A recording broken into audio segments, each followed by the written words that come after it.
దివ్య ప్రియతమని కృపా విశేషం వలన గాడ్ స్పీక్స్ అనే మహాగ్రంథాన్ని చదువుకుంటూ ఉన్నాం. ప్రస్తుతం 10 స్టేట్స్ ఆఫ్ గాడ్ 9వ అధ్యాయం అండి. అంటే భగవంతుని 10 స్థితులు. దానిలో చదువుకుంటూ మధ్యలో ఆగాం మనం. క్లుప్తంగా అక్కడ బాబా ఏం చెప్తున్నారంటే ఆత్మ యొక్క ప్రయాణాన్ని చెప్పుకుంటూ వచ్చి 6వ భూమికను దాటుకొని ఇక 7వ భూమికలోకి అడుగు పెట్టేటువంటి ఆ స్థితి వరకు వచ్చాం మనం. Imagination on the planes ceases as soon as the pilgrim crosses the field of illusion and enters the realm of reality in the 7th plane of completely involved consciousness, where he is absolutely free of all traces of impressions. ఆధ్యాత్మిక మార్గం అనుకున్నాం కదండి. 1 2 3 4 5 6 ఇది 7. ఈ అన్నిటికీ ఒక common గుణం ఉంది. దీనికి ఒక ప్రత్యేకమైన గుణం ఉంది 7వ భూమికకు. 1 నుంచి 6 వరకు కూడా భ్రాంతిలోనే నడుస్తాయి ఇవన్నీ కూడా. ఇంకా బాబా ఏమంటున్నారు, ఇక్కడ సంస్కారాల మూట చాలా తీవ్రంగా ఉంటుంది, ఇక్కడ కొంచెం తగ్గుతుంది, ఇక్కడ కొంచెం తగ్గుతుంది, ఇంకా ఇంకా తగ్గుతూ ఇక్కడ కొద్దిగా చిన్న ట్రేస్ ఉంటుంది. ఇక్కడ నో సంస్కారాస్ అంటే సంస్కారముల నిలవ పూర్తిగా రాలిపోతుంది అన్నమాట. అప్పుడే 7వ భూమికలోకి వెళ్ళగలుగుతాడు. ఇక్కడి నుంచి ఇక్కడ చాలా ఎక్కువ సంస్కారాలు దానికంటే తగ్గుతాయి, దానికంటే తగ్గుతాయి, ఇంకా తగ్గి తగ్గి చాలా తక్కువ ఉంటాయి. ఇక్కడ 6కు వచ్చేటప్పటికి 7కు వచ్చేటప్పటికి పూర్తిగా సంస్కారములు రాలిపోతాయి. తర్వాత రాయి నుంచి 6వ భూమిక వరకు అంతా ఊహ మీదే నడుస్తాడు మానవుడు. ఇమాజినేషన్ అంతే కదండి. ఇదంతా అసలు ఉనికి లేనట్టుది. దీన్ని ఉన్నట్టుగా ఊహించుకొని దాంతో కాలక్షేపం చేస్తూ ఉన్నాడు. ఇమాజినేషన్ అంటే అర్థం ఏంటండి? The process of creating images, it is imagination. అంటే ఎవడికి వాడు ఇమాజిన్ చేసుకొని ఇమేజెస్ని సృష్టించుకుంటూ పోతున్నాడు అనమాట. ఉదయం లేవగానే నా సృష్టిని నేను తయారు చేసుకుంటూ ఉన్నాను, దిస్ ఈజ్ మై ఇమాజినేషన్. అలాగే ఇంకొకరికి ఇంకొక రకమైన ఇమాజినేషన్. అమెరికాలో ఉన్నవాడికి వాడి సృష్టి వాడు సృష్టించుకుంటాడు వాడు. మనం ఇక్కడ మన సృష్టి మనం సృష్టించుకుంటూ ఉన్నాం. సో ఇదంతా ఇమాజినేషన్ మీదే నడుస్తుంది. కానీ 7వ భూమికి వెళ్ళిపోతే ఇది సత్యము, ఇక్కడ ఇమాజినేషన్ ఆగిపోతుంది. మనం హైదరాబాద్ బయలుదేరుతున్నాం. ఎప్పుడు చూడలేదు నేను హైదరాబాద్. ఊహించేసుకుంటూ హైదరాబాద్ అంటే చార్మినార్ ఉంటుందట, హుస్సేన్ సాగర్ ఉంటుంది, ట్యాంక్ బండ్ ఉంటుంది, ఇవన్నీ ఊహలు నడుస్తూ ఉంటాయి. కానీ హైదరాబాద్లో మిమ్మల్ని దింపేశారు అనుకో, నీకు ఊహలతో పని లేదు, నాకు నిజమైపోయింది, అది వాస్తవం అయిపోయింది అదంతా. కాబట్టి ఊహ నిలిచిపోతుంది, వాస్తవమే నడుస్తుంది ఇంకా అక్కడ. అలాగే ఇక్కడంతా ఊహ నడుస్తుంది, ఇక్కడ 7వ భూమికి వెళ్ళేటప్పటికి వాస్తవం అయిపోయింది కాబట్టి ఊహ నిలిచిపోతుంది. అది ఈ పేరాలో ఇక్కడ బాబా చెప్తూ ఉన్నారు. మళ్ళీ చదివితే మనకు అర్థమైందండి. Imagination on the plains ceases as soon as the pilgrim crosses the field of illusion and enters the realm of reality in the 7th plane. మరి ఇక్కడ 7th plane లో బాబా ఏమంటున్నారు? Completely involved consciousness where he is absolutely free of all traces of impressions. సంస్కారములు 1 నుంచి 6 వరకు ఎంతో కొంత శాతం ఉన్నాయి, తగ్గుతూ తగ్గుతూ వచ్చాయి. 7లో పూర్తిగా సంస్కారములు లేకుండా అయిపోయినాయి. ఇమాజినేషన్ నిలిచిపోయింది, సంస్కారాలు లేకుండా అయిపోయినాయి. చైతన్యం యొక్క అంతర్ముఖ ప్రయాణము కూడా ముగిసిపోయింది. ఇక్కడ గమ్యం చేరేసాం కదా, ఇక బండి దిగిపోవడమే కదండి. గౌతమి ఎక్కాం, అక్కడ హైదరాబాద్లో ఎక్కి కాకినాడ వచ్చేకి బండిలో కూర్చోవడం లేదు, ఇక అయిపోయింది కదా, వచ్చేసాం డెస్టినేషన్. 7వ భూమిక అనేటువంటిది అది గమ్యస్థానము ఆత్మ ప్రయాణానికి. The 7th plane consciousness is full as well as mature and is the impressionless consciousness which identifies the soul with its self. మనం మొన్నటి రోజున ఒక బొమ్మ వేసుకున్నామండి.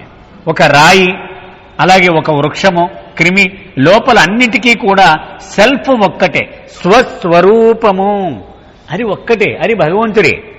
పైన ఇవి రకరకాలైనటువంటి ఈ రూపాలు తగిలించుకుని నడుస్తూ ఉంది కదా. 7వ భూమికలోకి వచ్చేటప్పటికి ఇవన్నీ రాలిపోతాయి, బయట రూపాలు. తన స్వస్వరూపమును నేరుగా అనుభవముతో తెలుసుకుంటాడు. ఇంకా బాబా ఏమంటున్నారు, మొదటి మానవ రూపము రాగానే చైతన్యము 100% అయింది అని మనం చెప్పుకున్నామండి. కానీ మెచ్యూర్ అవ్వలేదు, చైతన్యము అపరిపక్వముగా ఉంది. ఎందుకని? సంస్కారాల భారం ఉంది కాబట్టి పరిపక్వత సాధించలేదు. కానీ ఇప్పుడు 7వ భూమికలో ఇది 100% ఉంటూనే సంస్కారాల భారము రాలిపోయింది కాబట్టి మెచ్యూర్ అయ్యింది, పరిపక్వము అయ్యింది. 7వ భూమికలో చైతన్యము 100% పెరుగుంటుంది, సంస్కారములు ఉండవు, ఊహ నిలిచిపోతుంది. ఇది 7వ భూమిక యొక్క లక్షణం. The soul then feels and experiences consciously its eternal existence as God. ఈవేళ నుంచి నేను భగవంతుడు అనుకోదుట. ఆ 7వ భూమికలోకి వెళ్ళిన ఆత్మ నేను మొట్టమొదటి నుంచి భగవంతుణ్ణే అని తెలుసుకుంటుంది శాశ్వతముగా. The drop devoid of any bubble realizes its eternal existence in infinite ocean as the ocean itself. పరమాత్మ అనే మహాసాగరంలో ఈ బిందువు చుట్టూ ఒక బుడగ ఏర్పడడం వల్ల వేర్పాటు అస్తిత్వాన్ని సంతరించుకుంది జీవాత్మ అన్నాం మనం. ఈ బుడగ సంస్కారములు. ఈ సంస్కారములనే బుడగ కారణంగానే దీనికి వైయక్తిక అస్తిత్వము వచ్చింది. లేకపోతే అది విడిగా ఉండదు, ఈ సముద్రంలో ఒక భాగంగానే ఉండేది. 7వ భూమికలో చేరగానే బుడగ చెరిగిపోయి సముద్రంతో ఏకమైపోతుంది. అది బాబా చెప్తున్నారు. నీవెవరు అని అడిగామనుకోండి, ఇప్పుడు నేను ఒక్కటే సముద్రాన్ని అని చెప్తుంది. ఆ బుడగలుగా ఉన్నప్పుడు అడిగామనుకోండి, నేను బుడగ నెంబర్ 1, ఇది బుడగ నెంబర్ 2, ఇది బుడగ నెంబర్ 3 అని చెప్పుండేది. అది ఇప్పుడు సమసిపోయింది. ఎందుకని? ఈ బుడగ చెరిగిపోవడం వలన సంస్కారములు ఎప్పుడైతే లేవో జీవాత్మ పరమాత్మలో విలీనమైపోయి ఏకత్వాన్ని అనుభవిస్తుంది. ఇంకా బాబా చెప్పారు, భగవద్ అనుభవము అంటే నీవు ఏదో కొత్తది అవడము కాదు, నీవు నిజానికి ఏదైతే అయి ఉన్నావో మొదటి నుండి అది తెలుసుకోవడమే భగవద్ అనుభవము అంటే. మొదటి నుంచి మనం ఏదైతే అయి ఉన్నామో ఆ దానిని అనుభవపూర్వకముగా తెలుసుకోవడమే భగవద్ అనుభవం. నెక్స్ట్ స్టేట్ అండి, state number 8, God as the divinely absorbed, అంటే గమ్యము చేరిపోయినటువంటి పరిస్థితి. బ్రహ్మీభూతుడు అంటారండి వేదాంతంలో. దీన్ని డివైన్లీ అబ్జార్బ్డ్ అంటే బ్రహ్మీభూతుడు. దీన్ని సూఫీ పరిభాషలో మజ్జూబ్ అంటారు. This state of God signifies for the soul the end of the long evolutionary struggle, the end of the reincarnation process and the end of the realization process through the planes. ఆత్మ యొక్క ప్రయాణాన్ని మనం ఒక్కసారి గుర్తు చేసుకుందామండి. ఆత్మ ప్రయాణములో evolution అంటే పరిణామ ప్రక్రియ, 2 రీఇన్కార్నేషన్ పునర్జన్మ ప్రక్రియ, 3 ఇన్వల్యూషన్ అంతర్ముఖ ప్రయాణము, చివరిది రియలైజేషన్ అంటే భగవంతుడితో ఒకటైపోవడము. అంటే మొదటి నుంచి తాను ఏదైతే అయి ఉన్నాడో దానిని అనుభవపూర్వకంగా తెలుసుకోవడము. ఈ 4 వస్తే గాడ్ స్పీక్స్ పుస్తకం అయిపోయినట్టే అండి. మొత్తం గాడ్ స్పీక్స్ని ఈ 4 హెడ్డింగ్స్లో మనం చెప్పవచ్చు. Evolution, reincarnation, involution, realisation. Baba అన్నారు 7వ భూమికి వెళ్ళగానే ఈ మొత్తము దశలన్నింటి యొక్క ముగింపే. అది గమ్యస్థానం అన్నమాట. 7వ భూమికి అనేటువంటిది మనం చిట్ట చివరి చేరుకోవలసినటువంటి గమ్యస్థానం. సో ఇవన్నీ ఎండ్ అయిపోయిన దానికి రుజువు. 7వ భూమికలో ఒకటి చేరాడంటే వాడికి పరిణామం అయిపోయింది, పునర్జన్మ అయిపోయింది, అంతర్ముఖ ప్రయాణం అయిపోయింది, భగవద్ అనుభవం కూడా పూర్తయిపోయింది. For the individual soul there is no higher stage toward which to aspire because it has reached the goal by becoming one with God. ఒక జీవాత్మకు ఇంతకంటే అతి ఉత్కృష్టమైనటువంటి ఒక స్థితిని కోరుకోలేదు అది చేరుకోవడానికి. ఏం కావాలో నీకు అడుగుతాం కదా మనం, ఏదో కోరుకోనికి ఏం కావాలో అంటే ఇంతకంటే ఏం కోరుకోలేడు. ఎందుకని భగవంతుడితో ఒకటయ్యేటువంటి అత్యున్నత స్థితి 7వ భూమిక.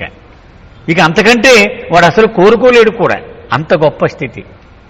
The God realised pilgrim of this state is known to the Sufi world as మజ్జూబ్ and Vedantist call him a బ్రహ్మీభూత్.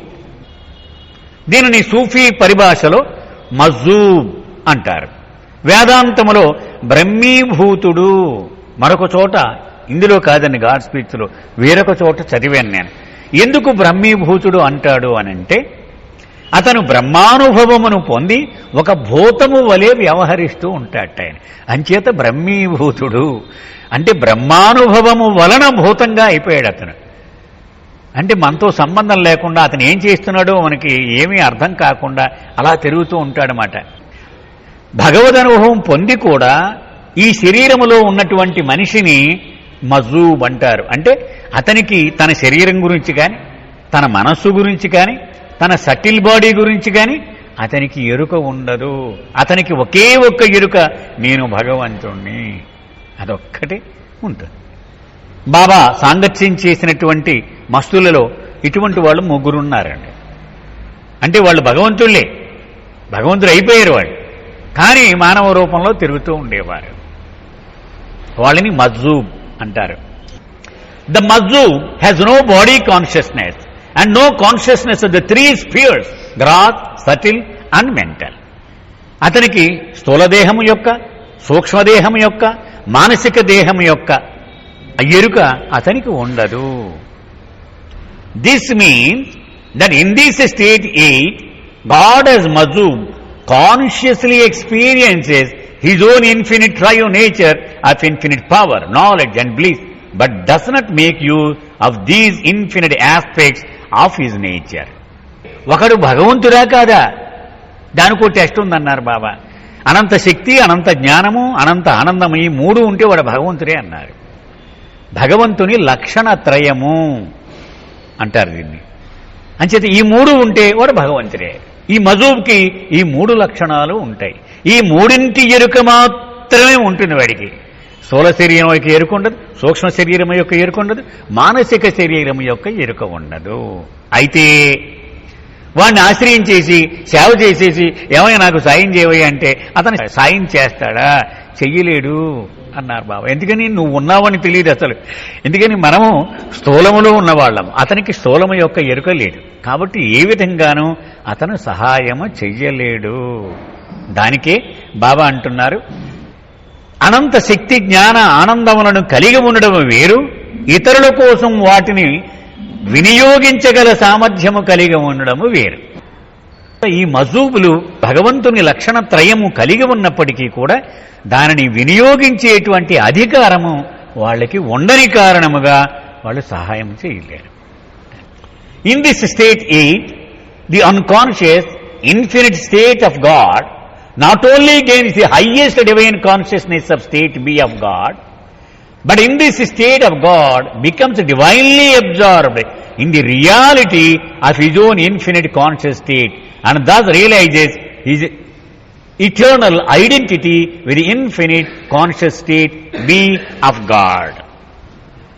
పరాత్పర పరబ్రహ్మ మొట్టమొదటి భగవంతుని స్థితి. ఈ భగవంతుడిలో నేను ఎవరిని అనేటువంటి ఆది లీలా విలాసము ఉద్భవించగానే ఒక విస్ఫోటనము మాదిరిగా భగవంతుడు 2 భాగాలు అయిపోయాడు, ఏ బి. ఒకటి చైతన్యముతో నేను భగవంతుడను అనే ఎరుకను పొందాడు. ఏ అచైతన్యము అంటే చైతన్యము కలగలేదు ఇతనికి. ఈ చైతన్యము కలగని భగవంతుడే ఈ ప్రయాణం చేసిన హీరో. గాడ్ స్పీక్స్ కి హీరో ఇతనే. ఎందుకని, చైతన్యము లేదు కాబట్టి చైతన్యము పొందడము కోసము అతను చేపట్టిన ప్రయాణమే ఆత్మ యొక్క ప్రయాణము. జీవాత్మ అంటే ఇతనే. ఏ బి అవ్వడం కోసము ఈ మొత్తం ప్రయాణం చేసి ఎవల్యూషన్, రీఇన్కార్నేషన్, ఇన్వల్యూషన్, రియలైజేషన్, ఇన్ని దశలు గుండా ప్రయాణం చేసి బి అవుతాడు. కానీ బి అతనికి ప్రయాణం చేయవలసిన అవసరం లేదు. ఎందుకు, మొదట్లోనే అతను ఎరుక వచ్చేసింది కాబట్టి. సో మనందరము ఏలన్నమాట. మనం అది బాబా 2 భాగాలుగా విభజించారండి దాన్ని. ఈ మనమందరం ఎరుక లేనటువంటి భగవంతుడు. నేనేమనుకుంటున్నాను, నేను నాగేశ్వరరావుని అనుకుంటున్నాను, నిజానికి నేను భగవంతుడినే, కానీ భగవంతుడిని అనుకోవటం లేదు.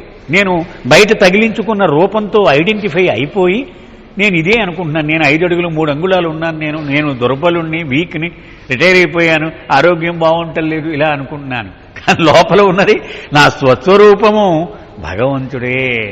అది ఏ.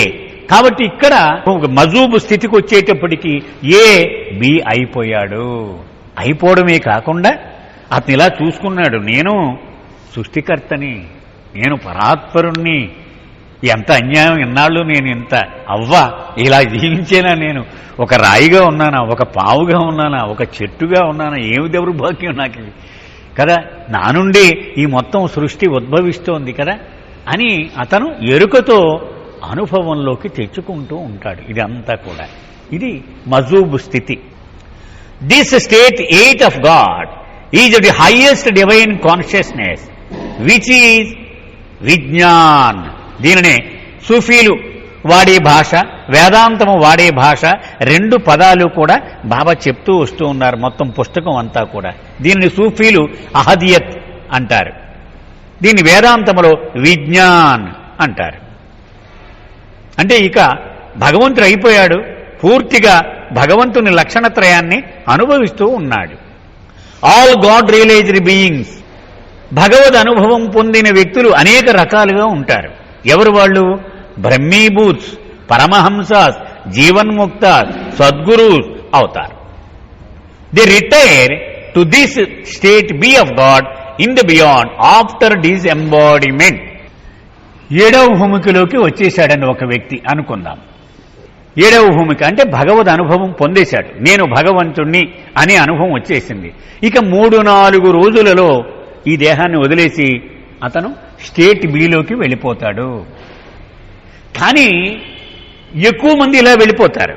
కొంతమంది మాత్రము ఇంకా ఏగా ఉండి ఈ ప్రపంచములో అజ్ఞానములో మగ్గుతూ ఉన్న వాళ్ళ మీద జాలి కలిగి వీళ్ళు వెనక్కి వస్తారట. వీళ్ళు అలా వెళ్ళిపోతే మరి వీళ్ళ సంగతి ఎవడు చూస్తాడు, పాపం వాళ్ళకి సాయం చేద్దాము అని వచ్చిన వాళ్ళు కొంతమంది ఉంటారు. దానికి మనం ముందు చాప్టర్లో చెప్పుకున్నామండి. ఒక్కసారి రిక్యాప్ చేసి మీకు చెప్పడానికి ట్రై చేస్తాను. బాబా ఏమన్నారంటే, ఎప్పుడూ ఈ సృష్టిలో 56 మంది ఆత్మలు, ఇది ఫిక్స్డ్ అన్నారు నెంబర్, ఇది 56 మంది ఆత్మలు భగవద్ అనుభవం పొందిన తర్వాత కూడా ఈ దేహము వదిలిపెట్టకుండా ఈ మానవ దేహం ఉంచుకుంటూనే ఈ భూమి మీద సంచరిస్తూ ఉంటారు. వాళ్ళు భగవంతుళ్లే, కానీ వాళ్ళకి ప్రపంచం యొక్క ఎరుక ఉండదు. కాబట్టి 56 మంది నేరుగా సహాయం చేయలేరు మానవులకి, కానీ వీళ్ళు భగవంతు స్థితిని చేరిపోయారు. వీళ్ళు ఇందులో నుంచి ఒక 5గురు సద్గురువులుగా వ్యవహరిస్తారు. వీళ్ళు మాత్రము పూర్తిగా సహాయము చెయ్యగలరు. ఎందుకని వీళ్ళు మళ్ళీ ప్రపంచ చైతన్యంలోనికి దిగి వచ్చేస్తారు. వాళ్ళు అంటే వాళ్ళకి స్థూల చైతన్యం ఉంటుంది, సూక్ష్మ చైతన్యం ఉంటుంది, మానసిక చైతన్యం ఉంటుంది. అంచేత స్థూల భూమికలో ఉన్నవాడికి సాయం చేయాలి, సూక్ష్మ భూమికలో ఉన్నవాడికి సాయం చేయగలడు, మానసిక భూమికలో ఉన్నవాడికి సాయం చేయగలడు. అతనిని సద్గురువు అన్నారు. దాన్ని ఇంగ్లీష్లో మ్యాన్ గాడ్ అంటారు. అంటే మానవుడు భగవంతుడిగా ప్రమోట్ అయ్యాక మళ్ళీ తిరిగి ప్రపంచ చైతన్యంలోనికి వస్తాడు. ఎందుకని? మానవాళికి సహాయం చేయడం కోసము. ఈ మొత్తం సృష్టి యొక్క కార్యనిర్వహణ బాధ్యత ఈ 5గురు చేతుల్లో ఉంటుంది అన్నారు. పంచ సద్గురువులు అంటారండి. ఉదాహరణకి బాబా అన్నారు, నన్ను తీసుకువచ్చిన వాళ్ళు 5గురు పేర్లు చెప్తానన్నారు. షిర్డీ సాయి బాబా, ఆయన సద్గురు సార్వభౌముడు అన్నారు. 5గురులో ఒకడు చక్రవర్తిగా ఉంటాడు, అంటే స్టీరింగ్ అతని చేతిలో ఉంటుందన్నమాట ఈ సృష్టి కార్యనిర్వహణ భారం. షిర్డీ సాయి బాబా, ఉపాసనీ మహారాజ్, నారాయణ మహారాజ్, తాజుద్దీన్ బాబా, హజరత్ బాబాజాన్, ఈ 5గురు అండి. ఈ 5గురు తీసుకొచ్చారు. అలాగే శ్రీరామచంద్రమూర్తిని తీసుకొచ్చిన వాళ్ళలో కొన్ని పేర్లు మనం చెప్పుకోవచ్చండి. జనక మహారాజు, అతను సద్గురు అన్నారు. అంటే శ్రీరామచంద్రమూర్తి మానవ మాత్రుడు కాదు, సాక్షాత్తు భగవంతుని అవతారము అని అతనికి తెలిసి, ఎందుకని అతనే తీసుకొచ్చిన వాళ్ళలో ఒకటి కాబట్టి. అలాగ ప్రతి అవతారంలోనూ కూడా బాబా చెప్పారండి, కొన్ని పేర్లు చెప్పారు. వీళ్ళు ఆ అవతారాన్ని తీసుకువచ్చిన వాళ్లలో మెయిన్ అని. ఈ 56 మందిలో 5 సద్గురువులుగా వ్యవహరిస్తూ ఉంటారు. మిగిలిన వాళ్ళు ఎంతమంది అండి? 51 మంది. ఈ 51 మంది రకరకాల దశలలో ఉంటారన్నారు బాబా. ఈ 5లో ఒకడు చనిపోయాడు అనుకోండి, ఇక్కడ 51 నుంచి వచ్చి ఇక్కడ కూర్చుంటాడు వీడు. అంచేత మనం వేకెన్సీ బేస్డ్ ప్రమోషన్స్, మనం అందరూ ఉద్యోగాలు చేసిన వాళ్ళే కదా, ఇక్కడ ఒకరి వేకెన్సీ వచ్చింది కాబట్టి ఈ 6వ భూమికలో ఉన్నవాడు ఒకడు 7వ భూమికలోకి ఈ సీట్లోకి వస్తాడు, వాడే ప్రమోట్ అవుతాడు. 5లో వాడు 6లోకి వెళ్తాడు, 4లో వాడు 5లోకి వెళ్తాడు. అడుగు నుంచి మొత్తం అంతా క్యూ ముందు కదులుద్ది అనమాట. 7వ భూమికలోకి వచ్చాడు కదా, సో ఎక్కువ మంది బాడీ వదిలేసి రెస్ట్కి వెళ్ళిపోతారు. బి అంటే రెస్ట్, అది రిటైర్మెంట్. కానీ కొంతమంది మాత్రం మజూబులుగా ఈ భూమి మీద తిరుగుతూ ఉంటారు. వాళ్ళకేమీ కర్తవ్యం లేదు కాబట్టి ప్రపంచ చైతన్యం రాలేదు వాళ్ళకి. కానీ 56 మందిలో ఉంటారు వీళ్ళు కూడా. ఈ 56 ఫిక్స్డ్, దీనిలో కొంత శాతం వీళ్ళు ఉంటారు. వీళ్ళు భూమి మీదే తిరుగుతూ ఉంటారు. కొంతమంది పరమహంస అన్నారు బాబా, లేక జీవన్ ముక్త, ఇవన్నీ వేదాంత పదాలండి ఇవి. ఇది ఏంటంటే భగవంతుడి స్థితి వీళ్ళందరికీ కామనే, కానీ తిరిగి ప్రపంచ చైతన్యంలో కాసేపు వస్తూ ఉంటాడు, కాసేపు వెళ్ళిపోతూ ఉంటాడు. అంటే పూర్తిగా ఉండదన్నమాట అది. సో నేను భగవంతుణ్ణి అనే స్థితి ఎలాగూ కంటిన్యూ అవుతుంది, కానీ ప్రపంచం యొక్క స్పృహ ఆన్ అండ్ ఆఫ్ వస్తూ ఉంటుంది, పోతూ ఉంటుంది. సో దాన్ని బట్టి పరమహంస అంటారు. పరమహంస అంటే భగవంతుడు అయిపోయిన వాడే, కాసేపు ప్రపంచం యొక్క ఉనికిలోకి వస్తాడు, కాసేపు ప్రపంచం యొక్క ఉనికి కోల్పోతూ ఉంటాడు. అది జీవన్ముక్త అంటే సద్గురువుకి ఇతనికి ఏమి తేడా ఉండదు, కానీ ఇతనికి కర్తవ్యము అప్పగించబడదు. అన్ని చేయగలడు అతను సద్గురువులాగే, కానీ పట్టించుకోడు. ఈ 2 స్థితులు కూడా దాటి వెళితే అప్పుడు సద్గురువు ఉంటాడు. ఇక్కడ సద్గురువు పరిపూర్ణుడు, పర్ఫెక్షన్ పెర్సానిఫైడ్ అన్నారు బాబా. ఎందుకని అతను సాధించినటువంటి ఘనత అతనొక్కడికే కాదు, ఎవరికైనా పంచి ఇవ్వగలడు. అది పరిపూర్ణత అంటే అన్నారు బాబా. సో ఈ సృష్టి నిర్వహణ ఎప్పుడూ కూడా 5 సద్గురువుల చేతులలో ఉంటుంది. అయితే ఈ 5 సద్గురువులు మామూలుగా నిర్వహిస్తూ ఉంటారు, కానీ అప్పుడప్పుడు యుగానికి ఒకసారి ఈ ప్రపంచం యొక్క పరిస్థితి వీళ్ళ కెపాసిటీని దాటిపోతుంది. దాటిపోయినప్పుడు ఏం చేయాలి? ఇప్పుడు స్టేట్ గవర్నమెంట్స్ ఉన్నాయి, కాన్స్టిట్యూషనల్ బ్రేక్ డౌన్ వచ్చేస్తే ఎమర్జెన్సీ డిక్లేర్ చేసి everything will be done under president's name, emergency. అప్పుడు పరమాత్మని పిలుస్తారట 5 కలిపి, అయ్యా నువ్వు రావాల్సిందే. మనం పౌరాణిక సినిమాల్లో చూస్తూ ఉంటాం, విష్ణుమూర్తి హాయిగా పాము మీద పడుకుని ఉంటాడు, లక్ష్మీదేవి పాదాలు ఒత్తుతూ ఉంటుంది, ఈ అష్టదిక్పాలకులు వెళ్తారు, భూదేవి, ఈ వరుణదేవుడు, ఇంకా వీళ్ళంతా వెళ్ళి ఏమయ్యా కొమ్మలు ఊపోతుందంటే అంతా బాగుంది కదా అంటే ఏం బాగోవడం, అక్కడంతా అరాచకం అయిపోతుందని చెప్తారు వీళ్ళు. అయ్యో తప్పకుండా నేను వచ్చి సెటిల్ చేస్తాను, వర్రీ అవ్వకండి, వీళ్ళందరికీ ధైర్యం చెప్పి పంపిస్తాడు. అది ఈ 5 సద్గురువులు కలిపి పరమాత్మని నేరుగా ఆ స్టేట్ బి, చూసారా స్టేట్ బి, ఆ బిలో ఉన్న భగవంతుడిని వేడుకుంటారు. అప్పుడు ఆయన అవతారుడుగా వస్తాడు. అతన్ని అవతారుడు, అతన్నే రామావతారము అంటే మనకి మన రాముడంటే దశరథుడు కొడుగ్గా కాదు, డైరెక్ట్గా భగవంతుడు మానవ రూపం దాల్చి వచ్చినవాడు అవతారుడు. సో ఇతను కూడా రియలైజ్డ్ బీయింగే. ఇప్పుడు సద్గురువుకి అవతారుడికి మనం తేడా కనిపెట్టాలి. ఈయన సద్గురువు మ్యాన్ గాడ్ అంటే మానవుడు భగవంతుడు అయినవాడు, అవతారుడు గాడ్ మ్యాన్ అంటే భగవంతుడు మానవుడిగా వచ్చినవాడు. సద్గురువు అవతారుడు ఇద్దరూ కూడా విజ్ఞాన భూమిక మీద స్టేషన్ అయ్యి ఉండి పనిచేస్తూ ఉంటారు. అయితే ఇక్కడ తేడా ఏమిటంటే సద్గురువు కింద నుంచి నిచ్చినెక్కి ఇక్కడికి చేరుకున్నాడు, కానీ అవతారుడు పైనుంచి నిచ్చిని దిగి ఇక్కడికి చేరుకున్నాడు. అవతారుడు మొట్టమొదటి నుంచి భగవంతుడే ఉన్నాడు. అతను మళ్ళీ పునర్జన్మ ప్రక్రియ, పరిణామ ప్రక్రియ, అంతర్ముఖ ప్రయాణ ప్రక్రియ ఇవేవీ ఉండవు అతనికి. నేరుగా భగవంతుని స్థితి నుంచే వచ్చేస్తాడు ఇక్కడికి. కానీ సద్గురువు అలా కాదు, ఇతను ఇవన్నీ దాటుకుని దాటుకుని దాటుకుని ఇవన్నీ 50 కోట్ల జన్మలెత్తి భగవంతుడి స్థితి పొంది మళ్ళీ ప్లీజ్ ప్లీజ్ కొంచెం సాయం చేసి వెళ్ళవయ్యా అని దైవీ ప్రణాళికలో ఇతనికి ఒక బాధ్యత అప్పగిస్తే అప్పుడు వచ్చాడు ఇతను ఇక్కడికి. అవతారుడు సృష్టికి తండ్రి అన్నారు బాబా. అలాగే సృష్టికి యజమాని అని కూడా అన్నారు. అంటే అతను ఓనర్ అన్నమాట. దీనికి ఈ సృష్టికి ఓనర్ అతను ఎప్పుడు కూడా విడిచిపెట్టి వెళ్ళిపోవడానికి కుదరదు. నాకెందుకు అని అన్నాను కుదరదు. కానీ ఈ సద్గురువులు అండర్ ప్రొటెస్టే వెళ్ళి పనిచేస్తారు. 50 కోట్ల జన్మలెత్తి ఇప్పుడు భగవంతుడి స్థితి పొందాను నేను, ఇప్పుడు మళ్ళీ ప్లీజ్ అంటే ఎలాగ నాకు అని అండర్ ప్రొటెస్టే వాళ్ళు పనిచేస్తూ ఉంటారు. కానీ అవతారుడు అలా కాదు. ఎలాగా నేను లేకపోతే నా బిడ్డలకి అని జాలి వలన, కరుణ వలన ఆయన అనాదిగా అలా వస్తూనే ఉంటాడు. కానీ సద్గురువు మాత్రం ఒకసారి దేహం చాలిస్తే ప్రపంచంతో అతని కనెక్షన్ కట్ అన్నారు బాబా. మళ్ళీ స్టేట్ వీక్ వెళ్ళిపోతాడు, ఫుల్ రెస్ట్లోకి వెళ్ళిపోతాడు, ఏమి సంబంధం లేదు. కానీ అవతారుడికి మాత్రం ఎప్పుడూ డిస్కనెక్ట్ అవ్వడానికి కుదరదు. ఎందుకని అతను తండ్రి కాబట్టి, యజమాని కాబట్టి ఈ సృష్టికి. ఇది క్లుప్తంగా బ్యాక్గ్రౌండ్ అండి. ఇక్కడి నుంచి మనం చదువుకోబోయేదానికి. This state 8 of God is of the highest divine consciousness, which is the Vijnan.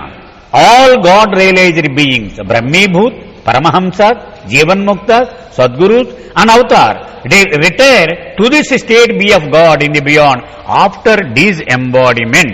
వీళ్ళందరూ కూడా తమ దేహత్యాగము చేసిన తర్వాత ఈ స్టేట్ బిలోకి వెళ్ళి అక్కడ విశ్రాంతి తీసుకుంటూ ఉంటారు. Meher Baba explained that such a disembodied state of the perfect master is referred to by the Sufis as state of Muhammad. సూఫీలు ఏమంటారట దాన్ని? మహమ్మద్ యొక్క స్థితి అంటారట వాళ్ళు. అంటే వాళ్ళు శరీరం వదిలేసిన తర్వాత మహమ్మద్ స్థితిలో ఉంటారు.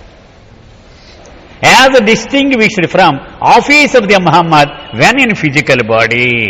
కానీ వాళ్ళు భౌతిక శరీరములో ఉంటే గనక వాళ్ళు ఈ మహమ్మద్ యొక్క కార్యస్థానములో కూర్చుని ఉంటారు. అంటే ఆ అధికారము వాళ్ళ చేతిలో ఉంటుంది.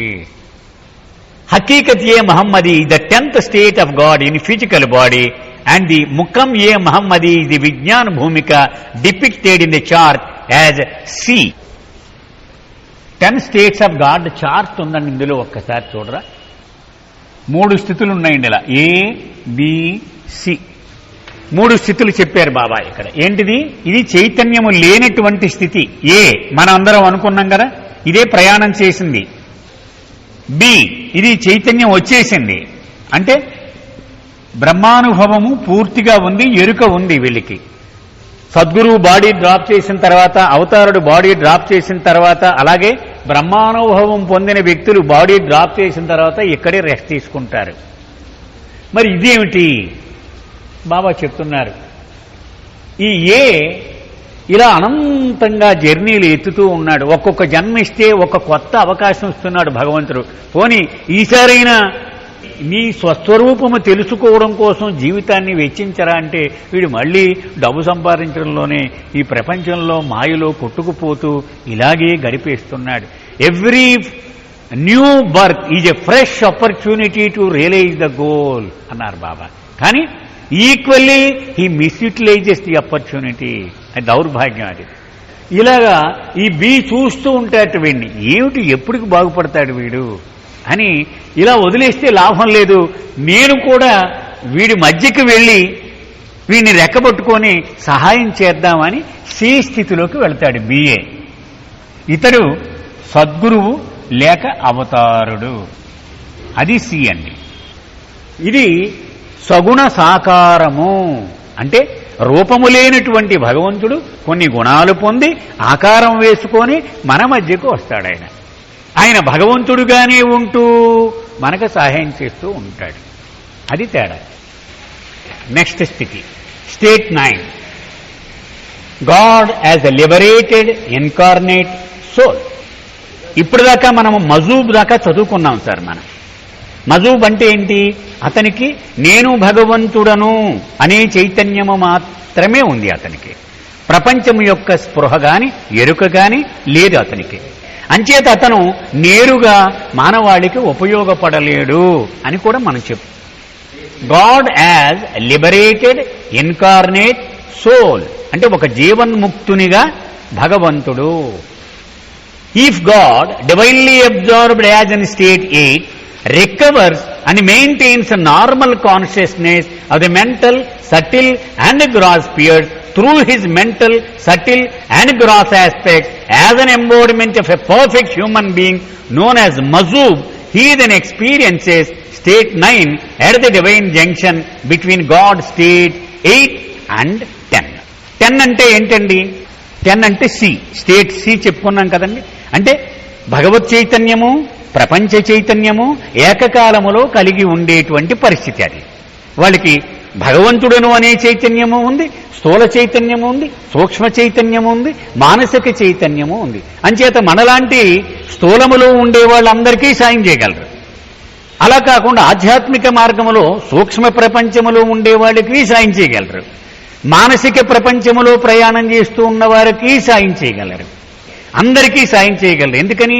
అటు పరమాత్మ చైతన్యం ఉంది, ఇటు పూర్తిగా ప్రపంచము యొక్క చైతన్యము ఉంది. దీనికి ముందు ఇదిగో ఈ స్థితి వస్తుందన్నమాట.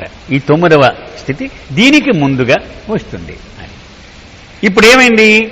నేను భగవంతుణ్ణి అనే చైతన్యము ఒక్కటే అతను అనుభవిస్తూ ఉన్నాడు. ప్రపంచము యొక్క చైతన్యము పూర్తిగా కోల్పోయాడు. అతడు కనుక భగవత్ చైతన్యమును ఉంచుకుంటూ నెమ్మదిగా ప్రపంచ చైతన్యాన్ని కూడా తిరిగి పొందగలిగితే అప్పుడు ఈ స్థితిలోకి వస్తాడు. యాక్చువల్గా పూర్తిగా 2 వచ్చేస్తే ఈ సి స్థితికి వచ్చేస్తాడు. అది 10వ స్థితి. అలా కాకుండా కొంచెము పోతూ కొంచెము ఉంటూ ఉండేటువంటి స్థితి గురించి మాట్లాడుతున్నారు Baba. It comes out of the మజూబ్ స్టేట్ క్రాసింగ్ ది ఫనాఫిల్లా to get the experience of బకాబిల్లా స్టేట్. ఇవి ఫనాఫిల్లా, బకాబిల్లా అనేది చాలా డీటెయిల్డ్గా ముందు చాప్టర్లో చెప్పుకున్నాం సార్. అది వివరంగా మళ్ళీ ఒక్కసారి మీకు మనవి చేస్తాను అవి. But before becoming established in Bakabilla, it may enter the state known to Sufis as Maqam-e-Farurat or Vedantis call as Turiyavastha. మనం సీసా గేమ్ చూస్తూ ఉంటాం. పిల్లలు తూగుడు బల్ల ఆడుతూ ఉంటారు చూడండి. మన పార్కుల్లో ఇలా ఒక బల్ల ఉంటుంది. పిల్లలు ఇలా కూర్చొని ఇటు ఇటు ఇటు ఊగుతూ ఉంటారు. ఇది భగవత్ చైతన్యము ఈ పక్క, ఇటు ప్రపంచ చైతన్యము. ఒకసారి పూర్తిగా భగవంతుణ్ణి అనుకుంటాడు, ఒకసారి ఇది పైకి వెళ్ళిపోతే నేను పూర్తిగా ప్రపంచ చైతన్యం ఉంది, ఈ భగవత్ చైతన్యము వాడడు. ఇలా ఊగిసలాట నడుస్తూ ఉంటుంది. అది స్టేట్ 9 అన్నారు బాబా. తుర్యావస్థ అంటారండి వేదాంతములో దీన్ని. భగవంతుడి స్థితికి ప్రపంచ చైతన్యానికి మధ్యలో ఉన్నటువంటి పరిస్థితి ఇది. డివైన్ జంక్షన్ అంటారండి దీన్ని. This state 9 at the divine junction between the Fanafilla and Bakabilla of divinity. Fanafilla అంటే ఏం లేదండి, నిర్వికల్ప స్థితి, నేను భగవంతుడను అనే అనుభవము. తర్వాత ఆ భగవంతుడిగా జీవించడము ప్రారంభించడం అంటే డైరెక్ట్గా స్టేట్ బిలోకి వెళ్ళిపోకుండా ఈ భూమి మీద ఆ 56 మందిలో ఒకడిగా ఇక్కడ జీవించడము. ఈ రెండిటికి మధ్య ఉండేటువంటి స్థితి. ఇక్కడికి ఈరోజు ఆపుదామండి, రేపు కొనసాగిద్దాం సార్.